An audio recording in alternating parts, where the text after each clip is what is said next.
लक्ष्मी निवास मालिकेच्या येणाऱ्या पुढील भागात आपल्याला असं बघायला मिळतं आहे की जान्हवीने आता जयंतला प्रेमाची कबुली देण्यासाठी एक स्पेशल अंगत-पंगत अरेंज केलेली असते आणि तिची अशी इच्छा असते की घरातल्या सर्व लोकांनी तिच्या आनंदामध्ये सामील व्हावं.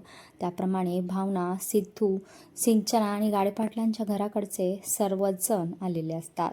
त्यानंतर जान्हवी गुडघ्यावर बसते आणि तिच्या हातामध्ये अंगठीसुद्धा असते. ती जयंतला म्हणते की जयंत सर, तुम्हाला तुमच्या आयुष्यातला प्रत्येक क्षण, प्रत्येक दिवस माझ्यासोबत घालवायला आवडेल का? आणि जयंत प्रचंड खुश होतो आणि अशा पद्धतीने जान्हवी आता रिंग जयंतच्या बोटामध्ये घालते.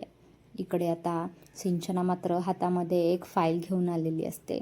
ती फाईल म्हणजे जमिनीच्या कागदपत्रांची असते. ती लक्ष्मीला म्हणते की ही तुमच्या जमिनीची कागदपत्रं आहेत. हरीश म्हणतो की ही फाईल तू चोरून घेऊन गेली होती. सिंचना म्हणते हो, पण मला आता याचा काहीही उपयोग नाही आणि मला आता याची काहीही किंमत वाटत नाही. असं म्हणून सिंचना ती सगळी फाईल फेकून देते.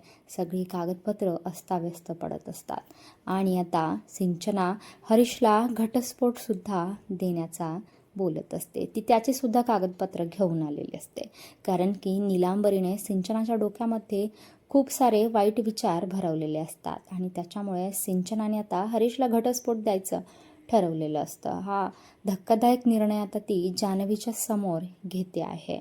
जान्हवीच्या आनंदाचा पूर्ण पचका करून टाकलेला असतो सिंचनाने आणि आता याच दुःखाला जान्हवी सहन करू शकत नाही आणि मग तिची आता गेलेली स्मृती या सगळ्या प्रकारामुळे पुन्हा परत येणार आहे.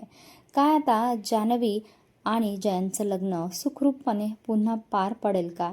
तुम्हाला काय वाटतंय, जान्हवी आणि जयंतचं लग्न व्हायला पाहिजे की नाही, हे मला नक्की कमेंट करून सांगा.